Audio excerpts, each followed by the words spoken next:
Bonjour à tous, je vous fais une vidéo aujourd'hui en extérieur, pas dans mes habitudes, pas chez moi. Donc voilà, donc forcément ça sera un petit peu différent, à la fois aussi dans l'angle de vue.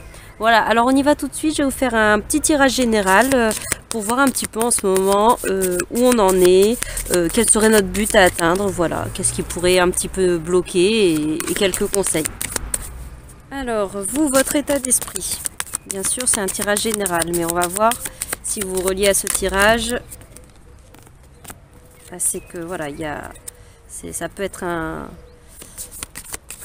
état d'esprit qui peut vous correspondre en ce moment.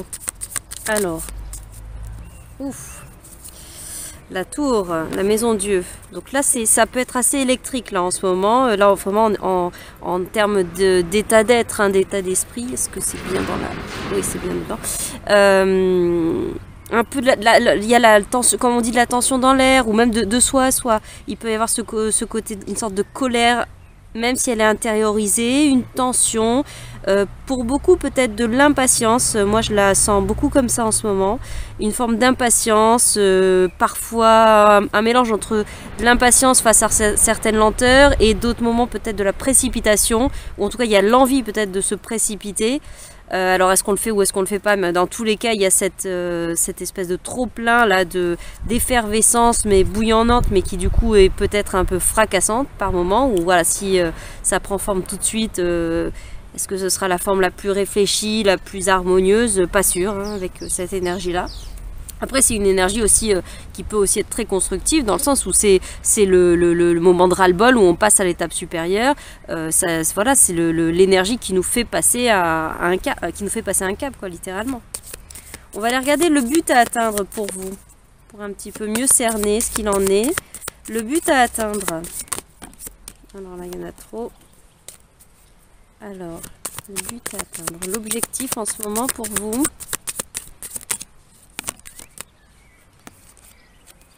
Le diable. C'est pas des plus light, les énergies en ce moment. L'énergie du diable qui serait le but à atteindre. Alors ça peut parler de plusieurs choses. Et là j'ai le soleil en dos de deck. Donc notamment je vais le voir sur ce côté des dépendances affectives, sur le côté de ce qui nous attache, ce qui nous relie avec le tyran, le diable, et le soleil qui peut nous parler de la codépendance aussi, voilà, dans son excès. Donc l'idée, ça serait de tendre peut-être à assainir cette partie-là, à se libérer nos chaînes de certaines zones de trop plein. Peut-être que cette énergie de colère, c'est aussi ce qui nous, je vous disais, c'est ce qui nous fait passer à une étape suivante. C'est aussi des fois le coup de pied au fond de la piscine, quand on n'en peut plus, qui nous fait réagir, quand des situations sont inacceptables même, qui nous ont débordés, qui ont dépassé nos limites, voilà, avec les excès du diable, où on s'est peut-être même brûlé les ailes, si on parle éventuellement, peu importe d'ailleurs, sentimental, ou même ça peut être situation relationnelle, ça peut être professionnel, même à un moment donné, voilà, on allait tellement dans nos excès qu'on s'en est brûlé les ailes. Voilà, on joue avec le feu, on a toutes ces images là entre le diable et le soleil, qu'on a ce sursaut qu'on pourrait dire d'ego, mais qui est une partie de l'ego, mais c'est ce soubresaut d'orgueil qui fait qu'on réagit et qu'on dit non, là stop, c'est des limites ont largement été dépassées, voilà, ça ne me respecte pas, c'est pas possible, là je dis non, là je dis stop, je m'en vais, ou je vais face, je confronte, peu importe, mais en tout cas il y a un stop là qui est sous-jacent. Peut-être qu'il est encore en train de bouillonner sous la cocotte minute, ou peut-être qu'il a déjà été exprimé pour vous. À vous de voir, mais en tout cas, l'objectif, il est bel et bien d'assainir ça, de sortir du triangle de Cartman. Typiquement, avec le diable, on parle beaucoup de ça, du triangle, des comportements, on va dire, attitudes un peu psychologiques, de personnalité, où on joue tantôt le rôle tyran, victime, bourreau, donc tyran, bourreau, victime, sauveur, et bon, il y a un peu de bruit, là on est en extérieur, forcément. On a beau être à la campagne, il y a aussi un petit peu de la vie, un petit peu d'urbanisme malgré tout. Donc ça passe. Je disais donc avec le diable, oui voilà, ces zones d'excès. Ouais, peut-être oui, un peu trop, qui vous ont éprouvé, même peut-être physiquement, qui vous ont demandé d'en accepter trop mentalement, d'une part, physiquement, de l'autre, émotionnellement peut-être, mais tout ça va ensemble. Voilà, qui fait qu'à un moment donné, bah, là c'est stop, là il faut se libérer de certaines choses. On va aller voir un petit peu plus loin les obstacles. Pour d'autres personnes, le diable tyran, là, en termes d'objectifs, ça pourrait être aussi être davantage terre à terre, davantage dans la vie. Attends, est-ce que cette carte, elle rentre bien dans le cadre? Davantage dans la vie, dans le sens où il invite à l'incarnation. Là, avec la tour, on est peut-être on est beaucoup dans la tête, le mental. Donc là, si on fait le contraste, hein, certains peut-être sont trop dans la tête et l'invitation serait de descendre davantage dans le corps, de descendre davantage et aussi prendre du plaisir à la vie, faire des choses simples, des petits plaisirs. On avait le soleil aussi qui nous parle du bonheur, de la joie, etc. Donc tendre aussi à la simplicité de la vie terrestre et pas tout le temps, principalement vivre dans sa tête ou même dans des espaces spirituels, éthérés, etc. C'est quelque chose d'assez élévatif, spirituel, la tour. Ça, dans le tarot de Marseille traditionnel, ça s'appelle la maison Dieu. Donc voilà, pas tout le temps être dans ces sphères-là, dans ces zones-là, mais bel et bien redescendre, et notamment ces énergies spirituelles, les faire descendre dans la matière, dans le corps, sur la terre. C'est notamment le but. Donc voilà, une autre interprétation qui parlera peut-être à certains, ce sera ce premier volet dont j'ai parlé, des excès, des limites, et pour d'autres, et d'ailleurs ça peut être aussi un excès dans la tête, hein, là, cette deuxième option, on va dire, dont je vous parle là, qui invite vraiment à descendre dans le corps et à prendre plus de joie, de plaisir, ne pas être trop dans la restriction, les choses qui enferment notamment dans la tête, dans les idées, dans les croyances peut-être à certains moments, dans la zone de l'air en tout cas, et là revenir plus dans la terre, des choses plus terriennes. Alors les obstacles, le chariot était sorti, je vais prendre une deuxième carte, le chariot et la justice. Les obstacles. Alors, je reviens sur la première possibilité, là, avec le diable tyran, dont je vous parlais sur les limites qui avaient été l'invitation justement à se libérer de certaines chaînes, à poser ses limites. Justement, là, il y a la notion de justice et de chariot qui sont là, qui se présentent en termes de blocage. Pour certains, vous sentez ce qui vous empêche peut-être de vous libérer de certaines choses, que ce soit une situation affective ou professionnelle ou autre. C'est d'une part, comment dire, ça implique la simplicité de votre matérialité, hein, peut-être des contrats, des engagements si c'est professionnel, un lieu de travail ou un lieu de vie, donc à savoir bah oui, mais où est-ce que je m'en vais, c'est bien beau mais je peux pas partir, ou au contraire je veux partir mais je ne sais pas où, j'ai des engagements. Au-delà du sentiment d'être entravé, d'être lié, d'être attaché et d'être dans ces jeux de rôle-là, il y a des papiers concrets, il y a peut-être des engagements concrets, factuels qui structurent cette situation, peut-être qui vous met dans ces excès-là, enfin en tout cas où ça bouillonne pour vous. Donc voilà, il y aura peut-être des choses à dépasser à ce niveau-là, ou sur des choses, des situations très pragmatique, très officielle ou très factuelle, on va dire, avec la justice, hein, qui peut nous parler des contrats, des engagements, de choses très à la fois très terrestres, mais comment dire, ça peut être très administratif aussi. En cela, elles sont très concrètes, très terrestres. Et le chariot qui nous parle de là où on se dirige d'une certaine façon, c'est peut-être aussi ce qui peut vous laisser dans vous pouvez, comment dire, être bloqué à la case, un peu en mode victime peut-être d'une façon, bloqué à la case de je ne sais pas où je vais dans la vie, je ne sais pas ce qu'il en est, je ne vois pas clair, hein, on n'a pas la lucidité. Justement, dans son côté positif, la justice nous parle d'une vision claire, d'être voilà, une grande acuité, etc. Et notamment peut-être sur sa vision de la vie, vers où on veut aller dans la vie, quel chemin on veut prendre. Peut-être qu'on en est à un point où on sait ce qu'on ne veut plus. Là, on sent qu'il y a des choses, c'est too much, c'est trop, là, faut que ça s'arrête. Mais c'est pas pour autant qu'on a une vision claire de là où on veut aller. Donc voilà, c'est peut-être ça qui fait un peu défaut pour l'instant, mais bon, peut-être ça sera à dépasser, à surpasser, parce que bon, l'invitation, elle est bel et bien de se libérer de cette situation d'emprise, de ce sentiment d'emprise en tout cas. C'est toujours principalement un vécu intérieur, au-delà des faits, hein, au-delà de la réalité concrète. Je ne suis pas en train de dire que ça n'existe pas, mais ce dont on parle avec les cartes, c'est avant tout énergétique. On parle de d'un état énergétique, d'un état d'esprit.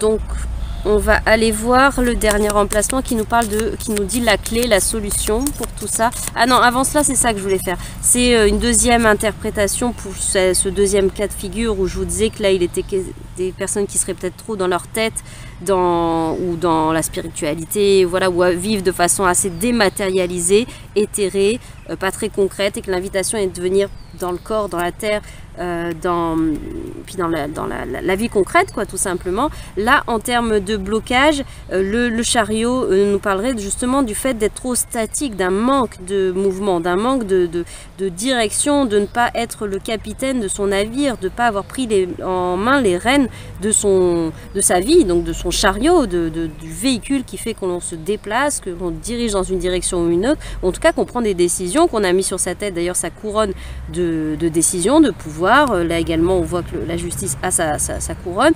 On est souverain de soi et de ses idées, et à la fois de ses actions, de sa confiance en soi. C'est très solaire avec cette carte là. Donc du coup par latence de tout ça, on reste coincé à la case dans le triangle là, dans ce cercle justement de triangle de Cartman dont je vous parlais. Donc peut-être que pour certains, ben voilà, c'est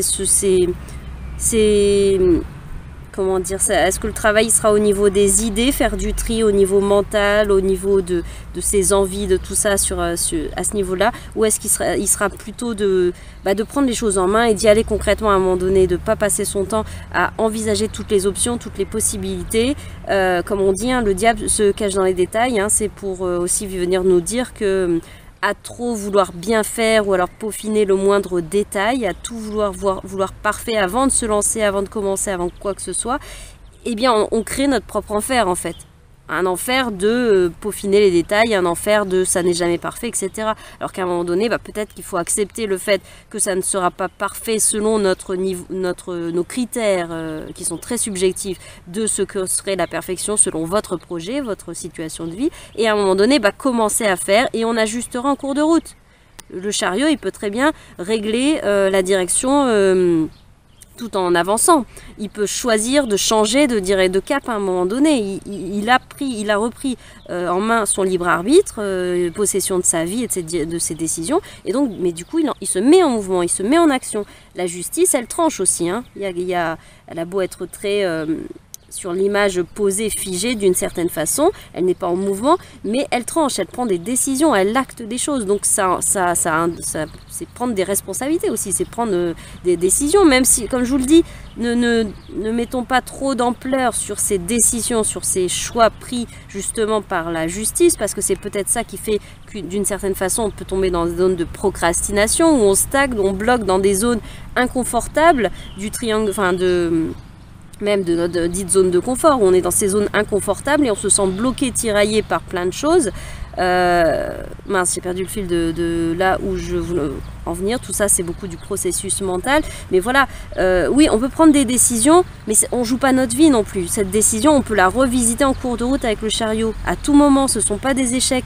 À un moment donné, la seule garantie que rien ne on pourrait dire que ce soit un échec dans le sens où ça n'aboutisse pas éventuellement à ce à quoi on voudrait tendre, et c'est de rester bloqué à ne rien faire. Justement, à un moment donné, on se lance, on tente des choix, on tente des décisions, on tranche en effet de la façon la plus lucide, la plus objective possible dans l'instant présent, et ensuite, advienne que pourra, on avance, on voit, on avise, on réajuste un petit peu dans l'imagerie du chariot. Je vois beaucoup les courses de chars, ou même pour reprendre ça de façon plus moderne, hein, les courses automobiles, ou ce qu'on veut. On peut faire des étapes, des escales au stand, là, changer les roues, faire un réglage, faire un changement, je sais pas, faire une modification. On peut revoir la carte et envisager de prendre une autre route pour tendre à l'objectif qu'on s'était fixé, ou revisiter légèrement l'objectif. D'ailleurs, si en cours de route on se rend compte que c'est pas vraiment exactement ça dans la forme, on s'était imaginé ça et finalement c'est pas tant ça dans la forme mais autrement. Donc voilà,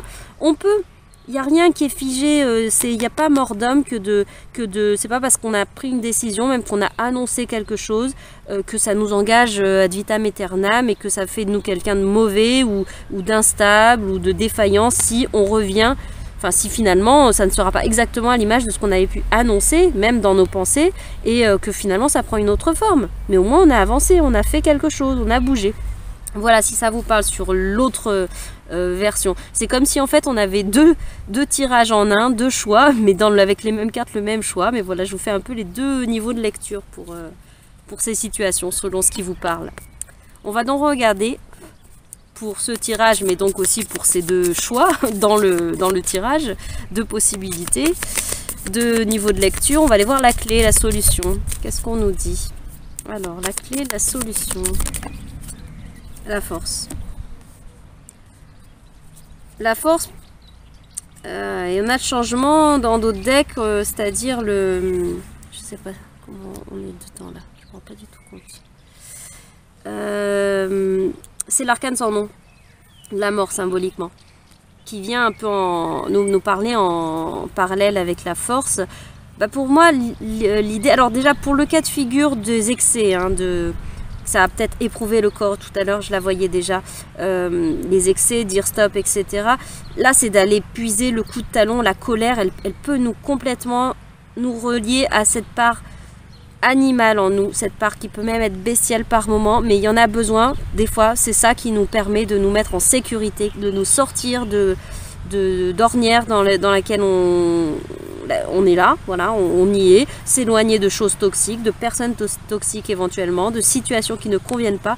C'est cette force, ce courage qu'on vient connecter par les énergies un peu électriques, un peu feu, voilà, de colère et pas que, de frustration, d'impatience, ces énergies assez feu, assez électriques. C'est aussi ça qui nous amène à ça, dans l'impulsion d'une part, mais après l'invitation elle est aussi à étirer un peu cette énergie, d'aller puiser en soi de la force, du courage, de l'étirer pour que ce ne soit pas qu'un soubresaut de réaction, mais que ça nous permet d'être ce coup de pied au fond de la piscine dont je vous parlais, de l'enclencher, mais ensuite d'avoir de la force et le courage de remonter à la surface et de réagir sur un plus long terme pour changer plus globalement votre situation selon là où vous en êtes, selon ce que c'est, et d'avoir le courage d'oser le grand changement, hein. Là on nous parle de la mort symbolique, l'arcane sans nom, d'oser le grand cap, le grand virage. De toute façon, ça boue à l'intérieur de vous. Il y a des zones qui sont plus tolérables, qui sont en excès, qui vous entravent, qui vous enchaînent à ce niveau-là. Voilà, il faut aller chercher le courage pour aller dépasser ces blocages-là, ces entraves-là, ce qui vous semblait non, comment on peut dire, insurmontable. Voilà, c'est le mot, insurmontable, peut-être même jusqu'à encore maintenant. Peut-être un peu plus hier, on va dire, et peut-être que demain il vous paraîtra un petit peu moins insurmontable. Est-ce que c'est d'une façon posée, sereine, que le courage viendra de « allez c'est bon, là je me suis rechargé, etc. et je peux franchir le cap, je peux y aller » ou au contraire, j'ai envie de dire, c'est par tellement on est à bout par moment qu'on n'en peut plus, que voilà, comme je vous dis, les limites sont dépassées, on pense qu'on est au fond du gouffre, on est à terre, et bah, c'est là finalement que l'étincelle de vie vient se reconnecter et qu'on a ce sursaut de vie en fait, de préservation, d'autoconservation qui fait qu'on sort. L'animal en nous prend la main, comme nous incarne, enfin voilà, nous prend les commandes un peu de l'humain que l'on est, et il fait en sorte qu'on sort de situations qui ne conviennent plus. Et ensuite, bah voilà, avec le temps, le courage qu'il faut aussi pour changer de cap, bah vous trouverez en vous les ressources, et certainement à l'extérieur également, les aides qui pourront vous permettre de voir ensuite où vous vous dirigerez. Quelle sera cette nouvelle vision que vous pouvez avoir. Mais ça passe par quelque chose qui doit se terminer, qui doit s'en finir, avec vraiment l'arcane sans nom qui induit le changement. Mais voilà, il faut bien quelque chose, il faut bien quitter un lieu ou une situation pour arriver dans ce changement, ce nouveau lieu, nouvelle vie, cette nouvelle vie, ce nouveau contexte. Il n'y a pas de changement s'il y a immobilisme. Ça, voilà, c'est ça que je veux mettre en perspective en fait là-dedans. Et là, je vous parlais Alors là, dans la première interprétation de cette zone de trop plein d'excès, mais qui est aussi une forme d'immobilise dans le sens où on reste enfermé dans un scénario. Et si tant qu'on est enfermé dans le scénario, c'est que c'est pas encore le moment pour nous. On n'a pas encore les ressources intérieures. Peut-être qu'on ne savait pas. Voilà, on est tous différents et on a chacun notre timing. Donc tant qu'on n'avait pas la force, le courage, le déclic qui faisait qu'on sortait de certaines situations, c'est que ça n'était pas encore en place. Lorsque c'est le moment, voilà, ça va pouvoir se mettre en place pour certains. Mais ça passe par accepter aussi le changement. Ça veut dire on accepte aussi de quitter la situation. Même si elle est inconfortable, elle peut nous apporter certains bénéfices, et notamment ne serait-ce que le fait qu'on la connaît. Donc par le fait que c'est connu, notre situation, elle est un petit peu confortable, elle est réconfortante. On sait ce qu'on a, on sait pas on sait ce qu'on perd, on sait pas ce qu'on gagne. On sait ce qu'on a, on sait pas ce qu'on aura, on n'a pas encore, puisque c'est tourné vers le futur qui n'est pas encore matérialisé. Voilà un petit peu pour cette première partie, on va dire, interprétation. Pour les personnes à qui ça parlerait sur le côté je suis trop dans ma tête ou trop dans le spirituel, ou voilà, trop dans ces sphères dématérialisées, que l'invitation elle est à descendre dans la matière, à vivre les choses concrètement. Là, le message est renforcé. On nous parle vraiment du corps là, avec ça passe par la force, par se reconnecter à son corps, ça peut passer par les émotions, mais par exemple, je pense à tout ce qui est de l'ordre de la relaxation, de la sophrologie et toutes les techniques qui font appel au corps, à reconnecter même l'émotionnel, tout ce qui va faire passerelle en fait. C'est par le corps, par les sens, par les 5 sens que vont pouvoir se faire des reconnexions avec les émotions ou avec vraiment physiquement le corps, de débloquer des choses, de reprendre de reprendre d'une certaine façon la main, comme le chariot qui reprend les rênes de sa vie, mais reprendre une forme de contrôle, mais dans le sens de maîtriser, parce que la force elle n'est pas dans un... Vous voyez, ce personnage il ne maîtrise pas, il ne dompte pas la bête, l'animal, le lion qui est là, c'est dans une maîtrise, c'est une forme d'alliance entre l'un et l'autre, de confiance, qui fait qu'il y a cette force en fait, cette puissance, ce principe on pourrait dire de maîtriser, comme dans les arts martiaux où on maîtrise un mouvement, on maîtrise une situation, enfin voilà, ce n'est pas mon domaine mais j'ai cette image là pour mettre en parallèle le fait de maîtriser et de contrôler. Avec le diable, le tyran, on est dans le contrôle, avec la force on est dans la maîtrise, combien même on nous parle, les deux ont en commun de parler du corps, hein. L'arcane sans nom, bon là ça s'appelle le changement, mais l'arcane sans nom nous parle aussi vraiment de notre corps, de ce qui nous constitue, de notre structure, même pour aller plus profondément de ça, de se dépouiller pour ne garder que l'essentiel, la structure. Et là, par rapport à ce que je dis en conseil, la force, c'est vraiment de repasser par le corps, de prendre soin du corps et peut-être de se ressourcer même physiquement, physiologiquement, pour pouvoir avoir la force de pouvoir sortir de tout ça et de vivre la vie, hein. Pas seulement de fuir dans nos rêves, fuir dans notre tête ou dans la spiritualité. C'est une expérience incarnée, c'est une expérience physique, c'est une expérience sensorielle même, pour revenir à tout ce registre-là, hein. Donc voilà ce que ça peut nous donner comme clé de compréhension, voilà, pour ce tirage, pour ces deux lectures, ces deux niveaux de lecture dans ce même tirage. Voilà, je vais m'arrêter là. J'espère que je sais même pas si toutes les cartes sont à l'écran. Voilà, ça c'était le diable, tout le monde est là. Voilà, tac, tac, tac. Bon, ben voilà, j'espère en tout cas que vous m'avez suivi, même si vous n'avez peut-être pas tout le temps vu toutes les images. Et puis voilà, je vais vous laisser là avec un peu de soleil et les bruits à la fois de la campagne et de la vie dans les villages. Voilà, à très bientôt dans d'autres vidéos. Vous pouvez bien sûr découvrir sur la chaîne d'autres partages et sur le groupe Facebook Le Chemin vers Soi. Voilà, d'autres partages de différentes formes, mais pas que les miennes. C'est justement un groupe, c'est fait pour que vous puissiez vous aussi contribuer, nous faire part à tous de vos ressources inspirantes, peut-être d'un témoignage de là où vous en êtes en ce moment. Voilà, qu'est-ce qui est vivant pour vous en ce moment? C'est un espace qui peut se prêter à ça, si ça correspond bien sûr à l'esprit du groupe, que je vous laisse découvrir par vous-même en allant sur Facebook, donc ce groupe qui s'appelle Le Chemin vers Soi. Voilà, je vous dis à bientôt.